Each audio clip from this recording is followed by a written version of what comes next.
Welcome to the Breaking Into Athletic Performance podcast. This is episode, I'm not sure which, at least 8, I think. It's good to be on here with Ryan Smack as always. And this week our guest is Brian, that's B. Ryan Omasta. He is a graduate of the Ohio State University, and he's going to tell us a little bit about himself. B. Ryan, go ahead. So like Christian said, I'm Brian. Go Buckeyes.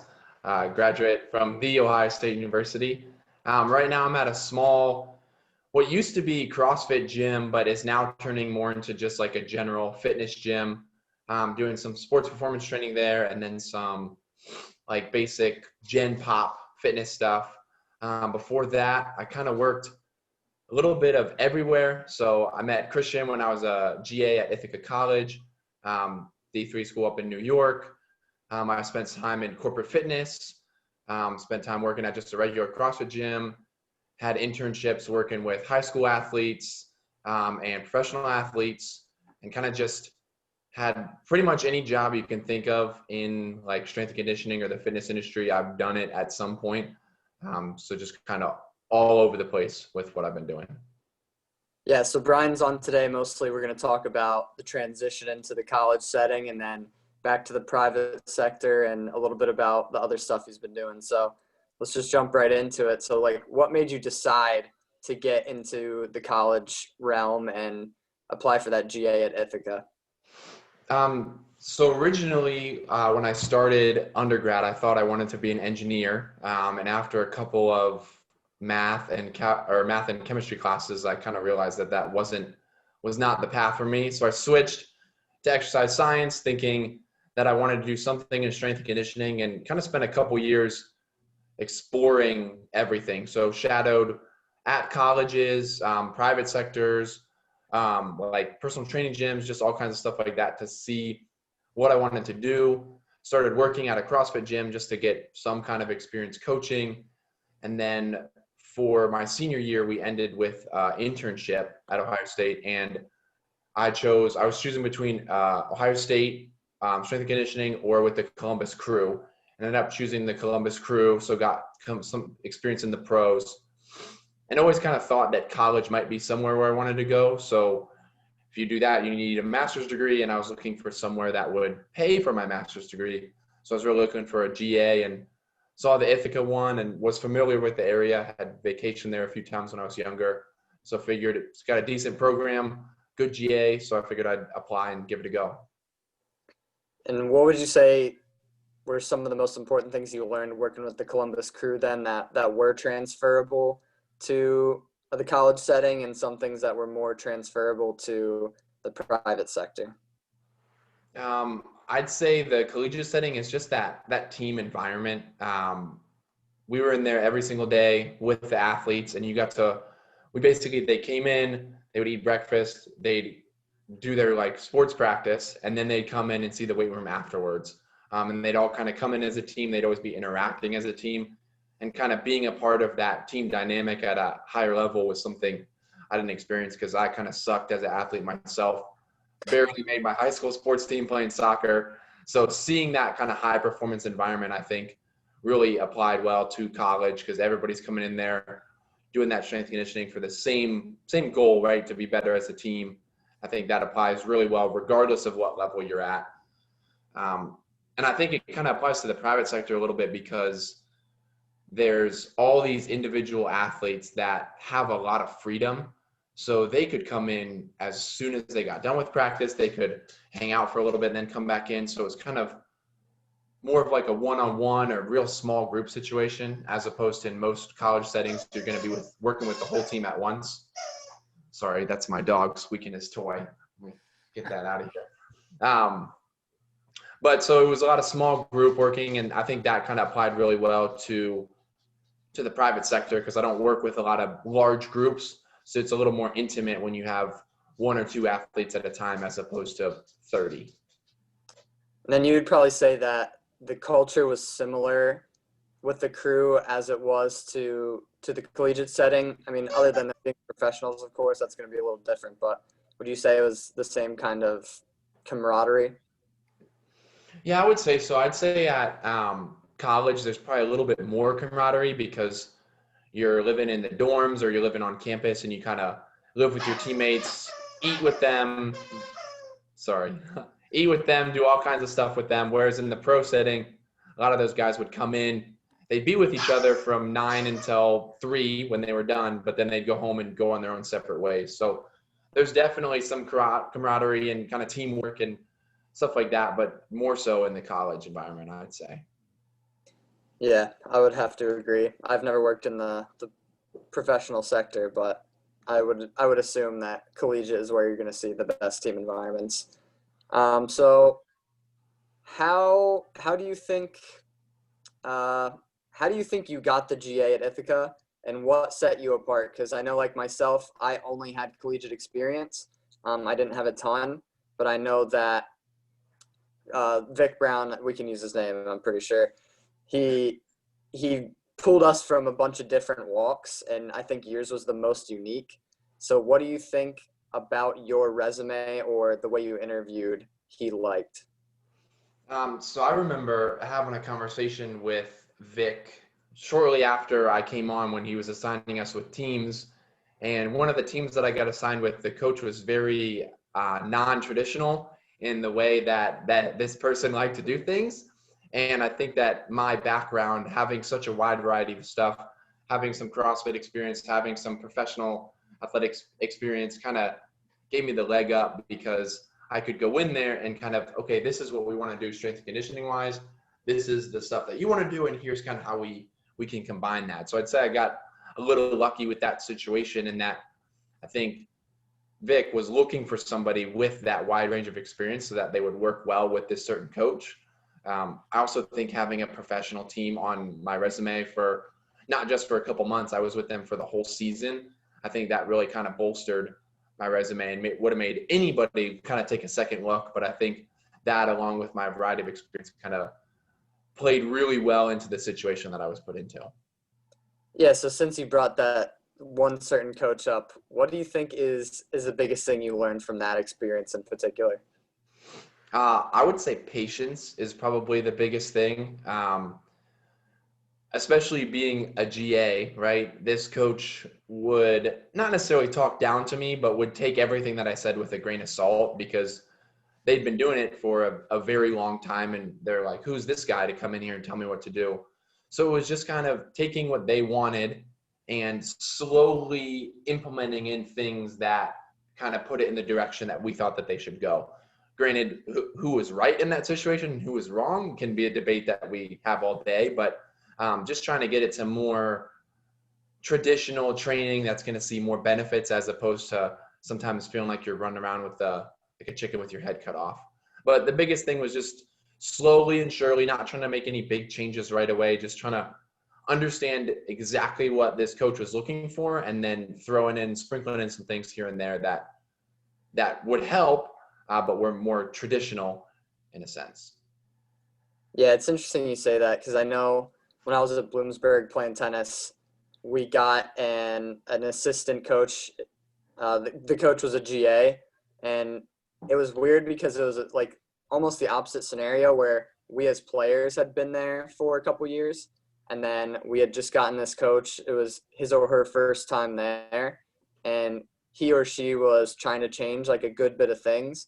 And even though the power dynamic was in his or her court, um, that wasn't supposed to be funny, but Pun intended.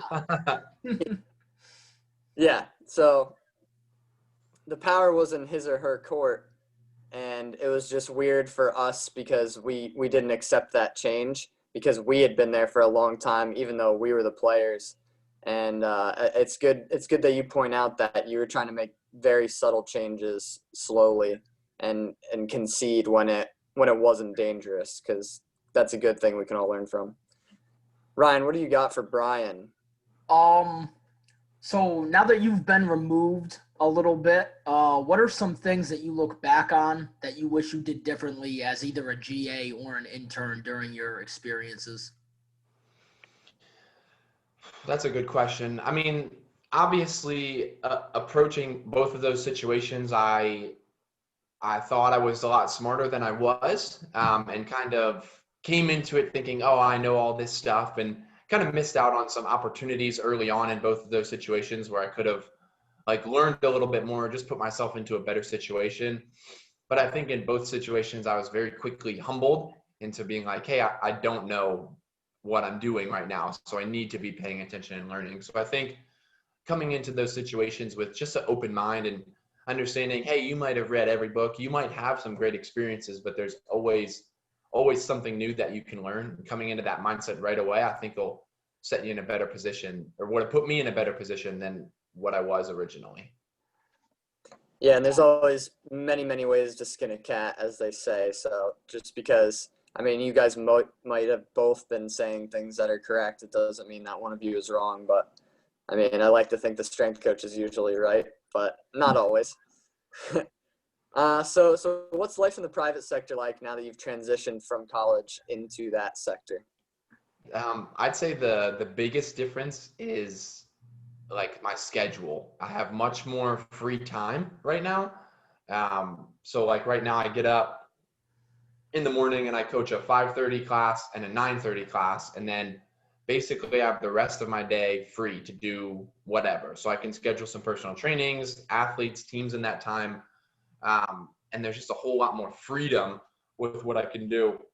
Excuse me. Whereas when I was at Ithaca, it was a little different because I was in school. I had a couple teams. But when I was with the crew, it was every day I was there from 7 until 3 o'clock, and there was nothing I could do to kind of schedule around that. So I'd say that's the biggest difference, is just the openness in my schedule, which lets me spend tons of time with my dogs, and I get to take lots of good naps, which I didn't get to do so much when I was in the college or the pro setting.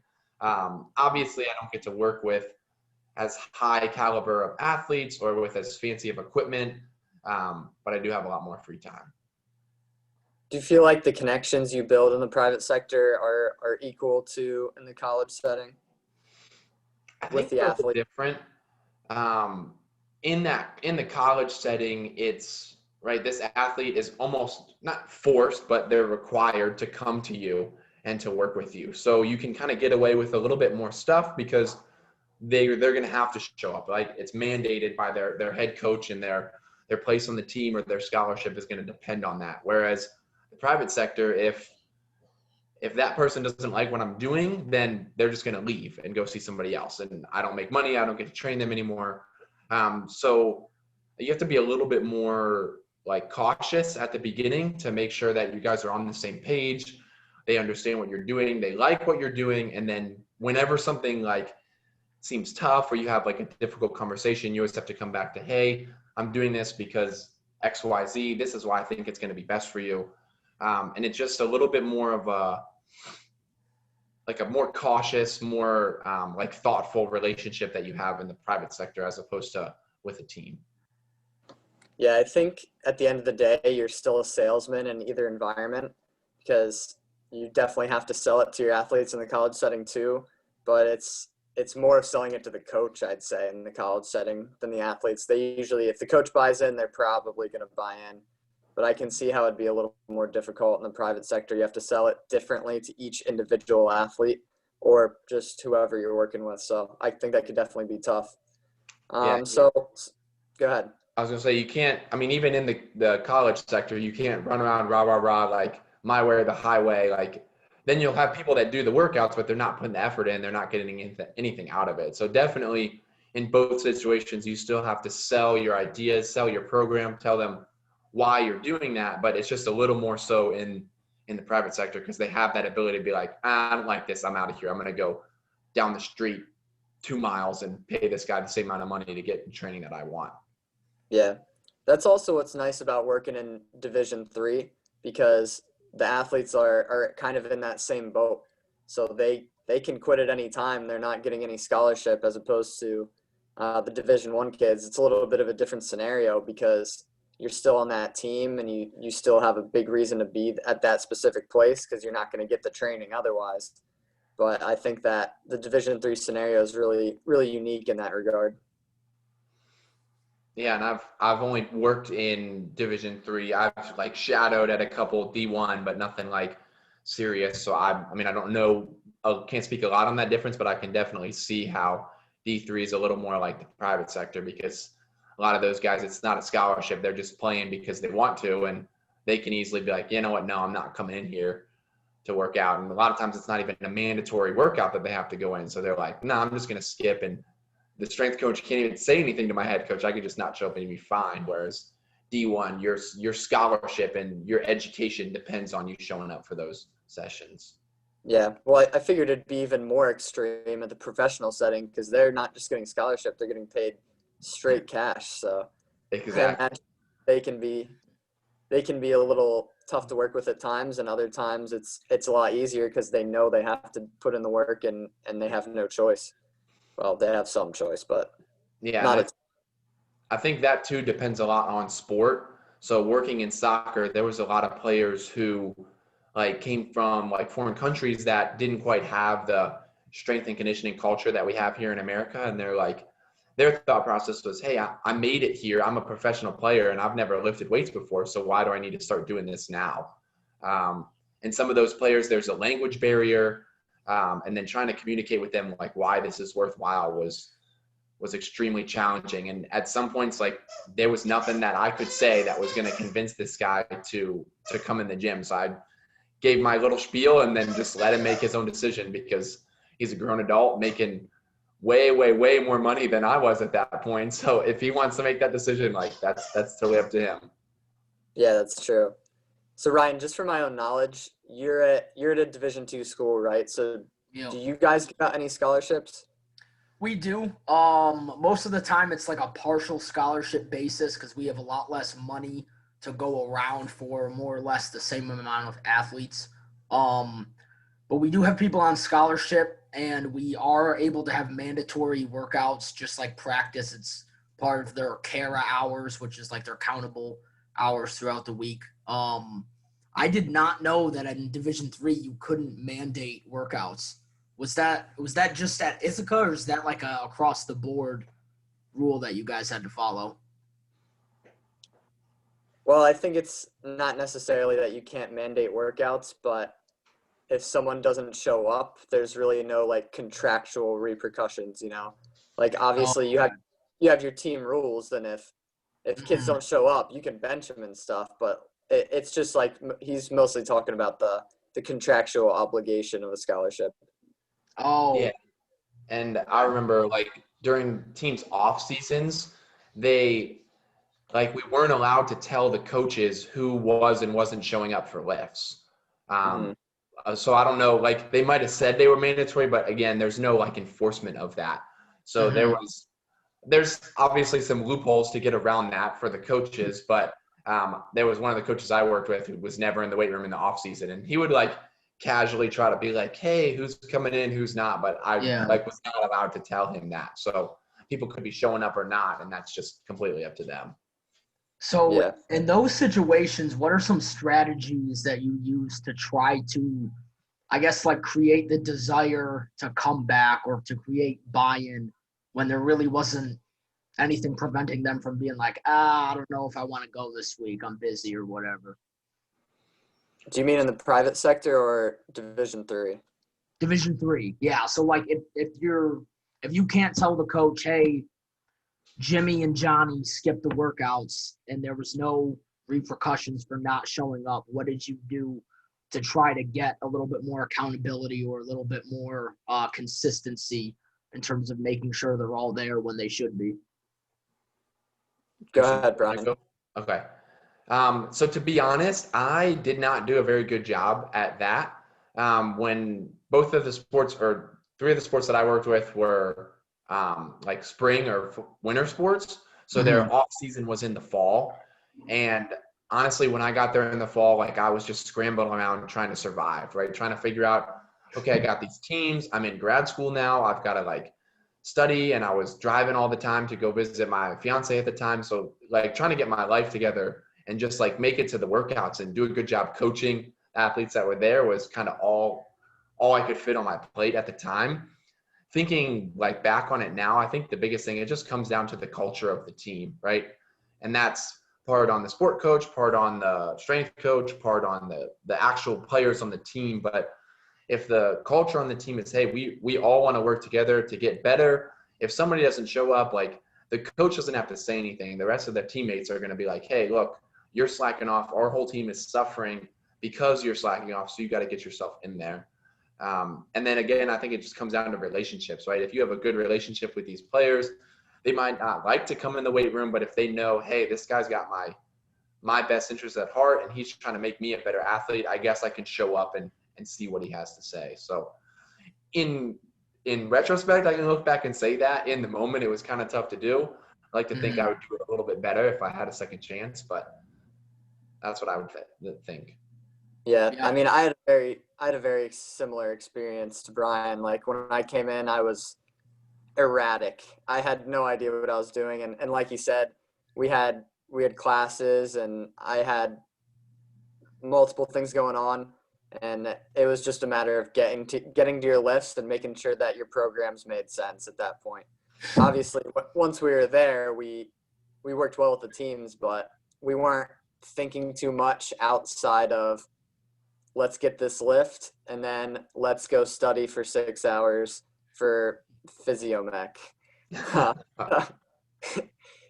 So it's nice now to not have class where we can spend our free time considering what we would have done back then. But unfortunately, it didn't always happen. I mean, I was naturally a hard ass by design. So the first week the kids showed up to take the beep test, I was calling them out when they were not even like they were very close to getting across the line. And I was like, nope, you're out. And I actually scared some of the sport coaches with that because they were like, what is going on with this guy? But so I didn't really have a problem holding people accountable. I don't think Brian really did either. And that can be an issue for some coaches. But, yeah, like you said, I think the biggest thing is the culture of the team. And most of that is going to come from your head coach, some of it from your strength coach, ATs and whatnot. But, yeah, if kids aren't showing up, I don't know if this is legal or not, but I would tell the captains and the leaders on the team, I'd be like, hey, these people aren't showing up. Like, get their asses in gear. Because – like you definitely can't tell the sport coach, and I don't know if you're supposed to tell the other players or not, but you know. I mean, if they're showing up, they'll know. Just be like, hey, where's Christian at? He hasn't been here all week, and they know that, I would think. Well, sometimes you're lifting at different times because of class schedules and stuff. So yeah. That's the only time it really matters. But yeah, the biggest thing is overall team culture, which of course we talked about with Chase and how to develop that, and hopefully we'll have him on again. Brian is a big fan of Mr. Whitehead. Yeah, Chase is the man, dude. Love him. Yeah, so Brian, go ahead, Ryan. No, I was just saying he was a great guest to have on here. So yeah, very knowledgeable dude in the sports psych realm. Brian, so what's your ultimate career plan, and what are some of the strategies or the overarching strategy that you will use to get there? So I think the long-term goal for me right now this is fluid and can change, but I would love to be the director of strength and conditioning for like a youth sports academy. So the prime example would be like the Columbus Crew has a youth academy where they have teams that are U18 kids that are about to go to college, all the way down to, I mean, their official academy is like U14, but they have teams all the way down to U8.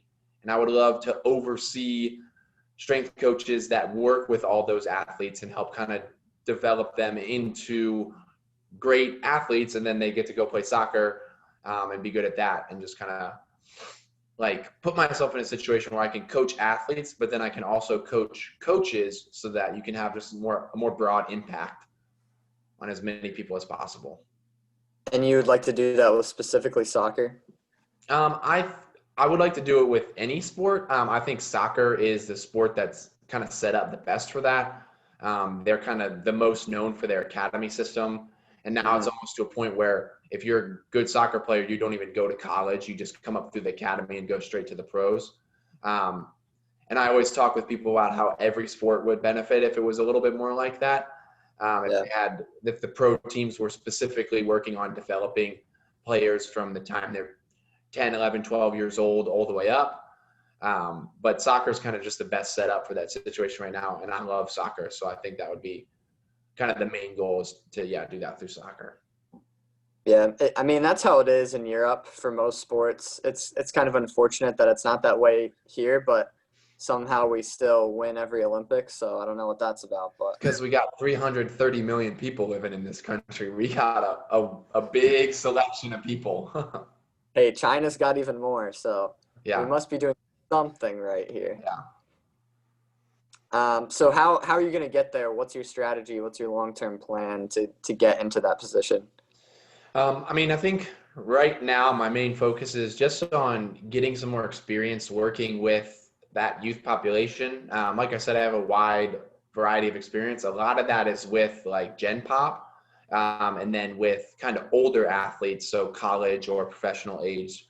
So right now my main focus is just kind of getting to know some people in the Central Ohio area that are in charge of youth sports, working with some youth athletes, high school, middle school, stuff like that. And then maybe transition that into like a high school strength conditioning coach, or eventually into some kind of maybe working for the crew academy or something like that. But I'm not thinking too much about like the steps to get there. I'm just focusing right now on getting a good network, getting to know a lot of people, and then just getting a lot more experience as well.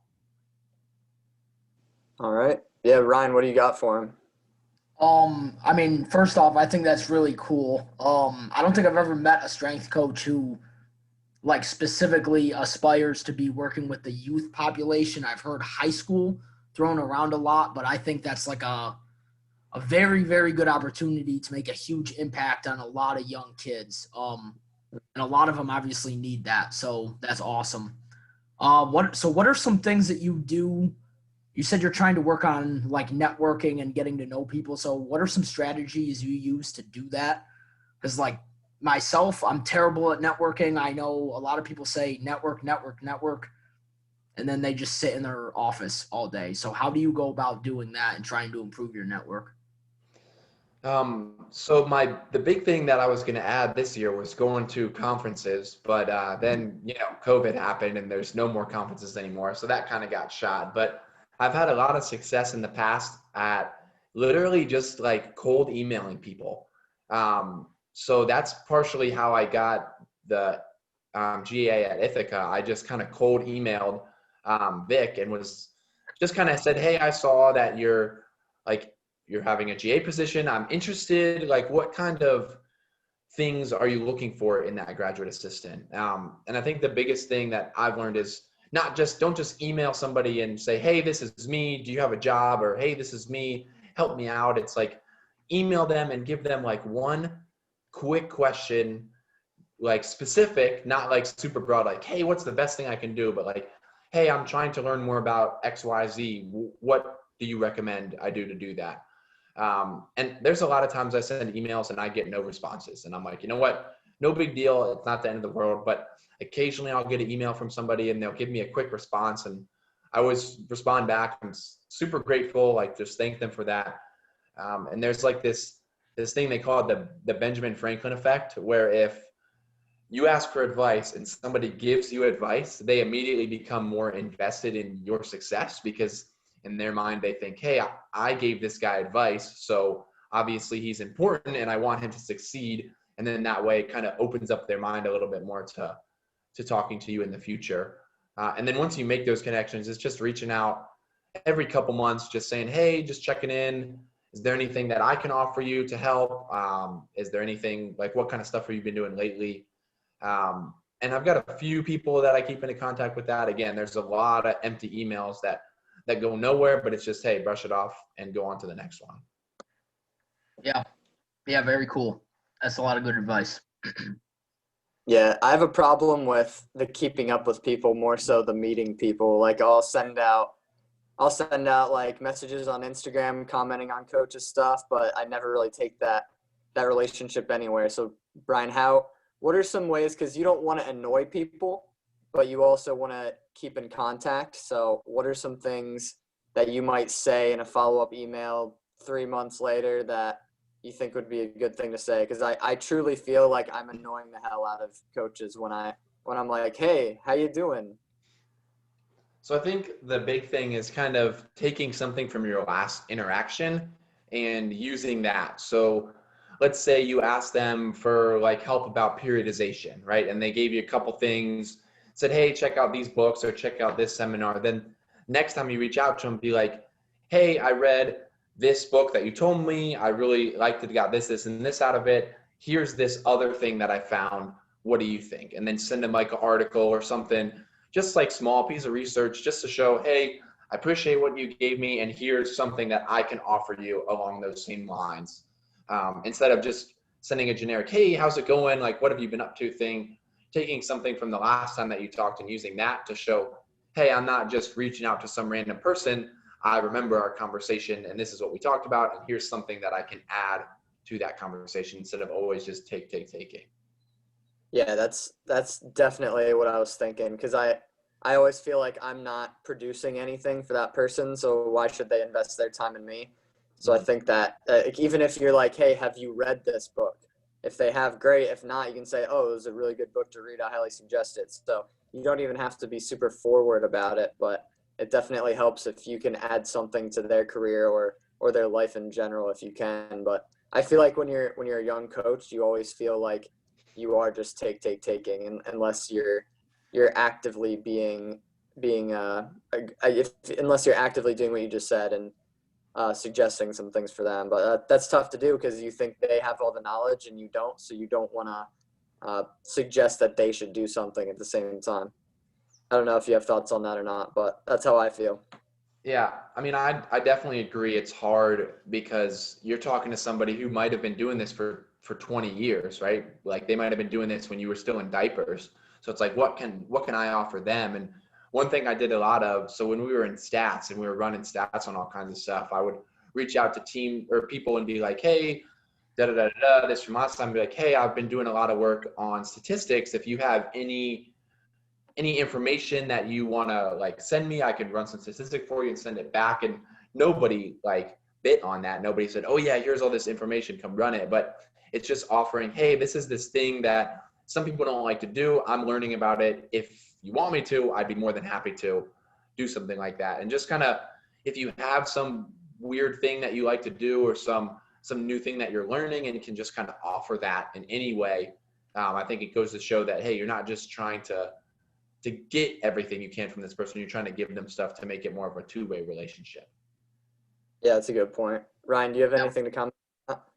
Yeah, I think both of what you're saying holds a lot of credence. Those are definitely good strategies.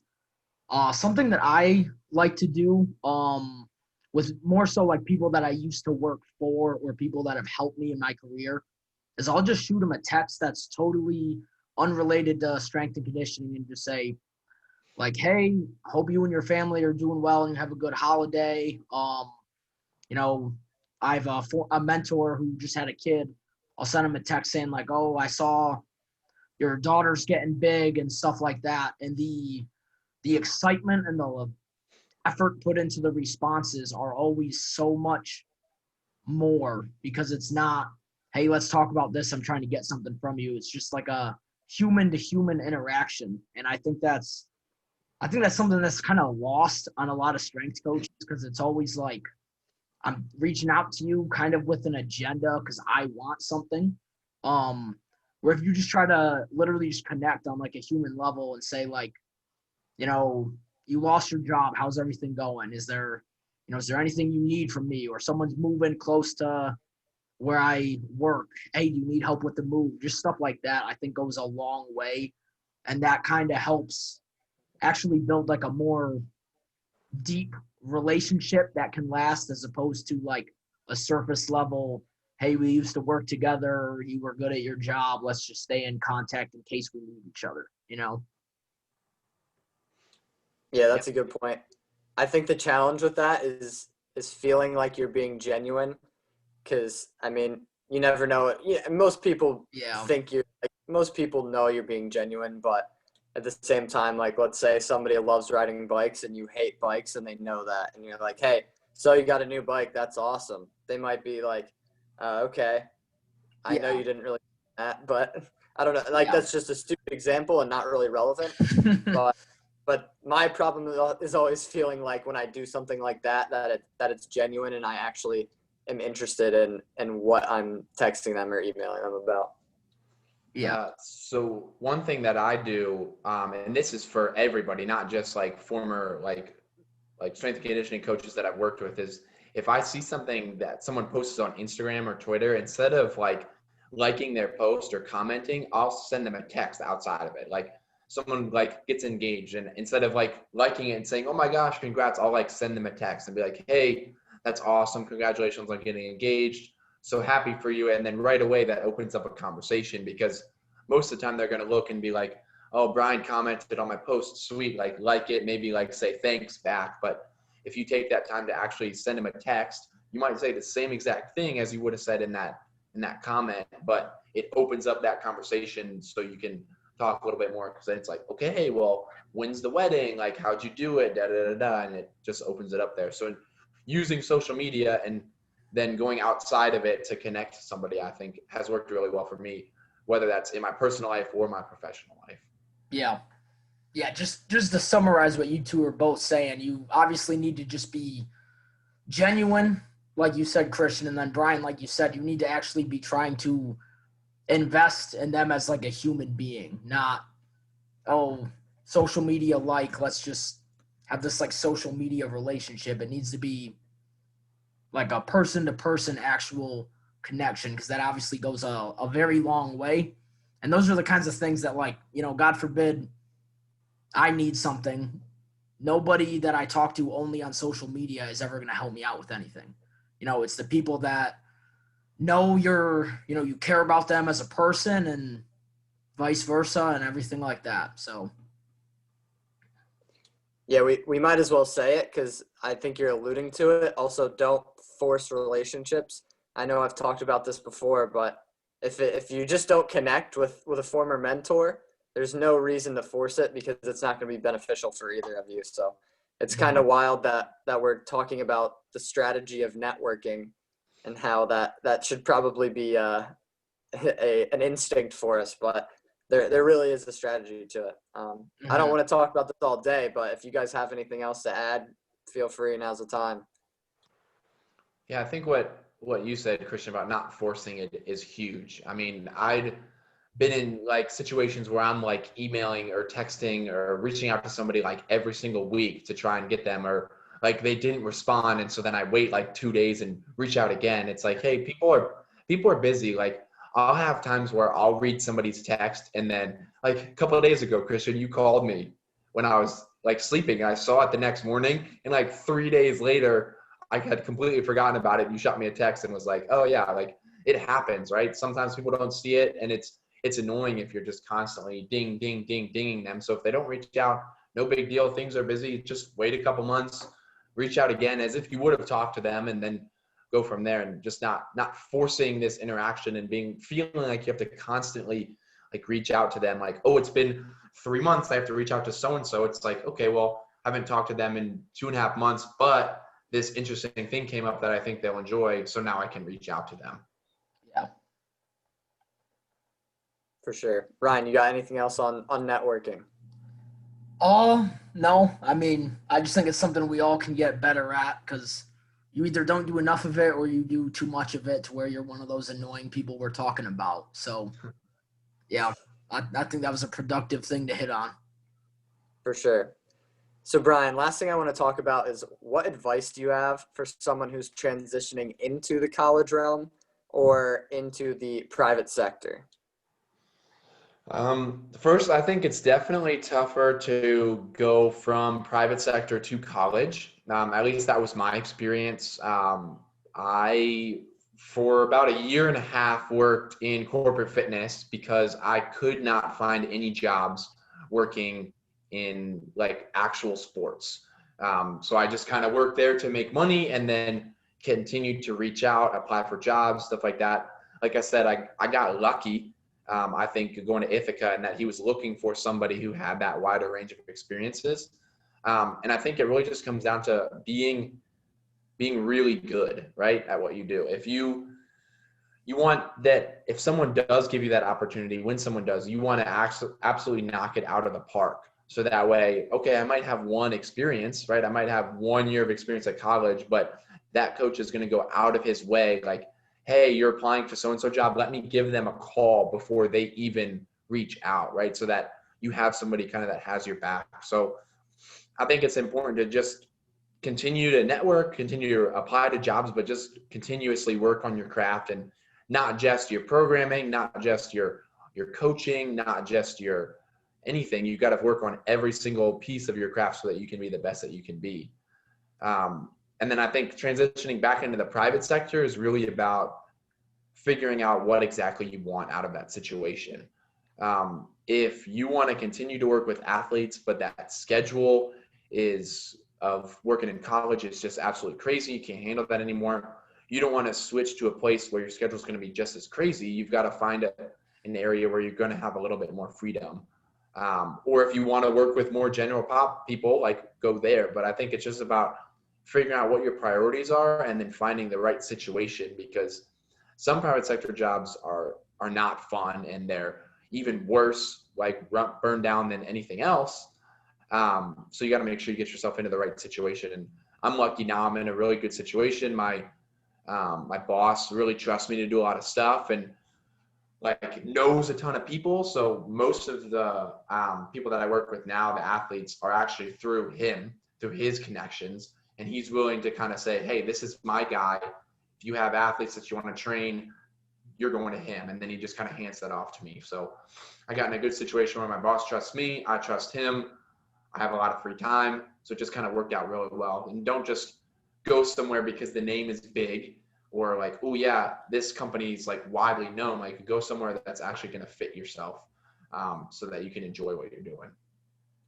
Yeah, I think that goes for any job really, but specifically our profession, working in athletics, you could have such drastically different cultures, and two cultures that might both work very well. But if you don't fit in one of them, you're going to have a really terrible time there, more than likely. That's all the questions that I have for you. Ryan, do you have anything else for Brian? No, I think this is a good talk. Learned a lot. Thanks for coming on. Yeah, thanks for having me. Really appreciate it. This is my first podcast I've ever been on, so. Well, we're glad. What was that? I said you popped my cherry. Well, we were glad to have you, man. It's good to talk to you as always. Thank you, everybody, for tuning in. If you want to contact Brian, I will put his information up that he allows us to under the description in the podcast. So thanks again for tuning in, and we'll see you next time.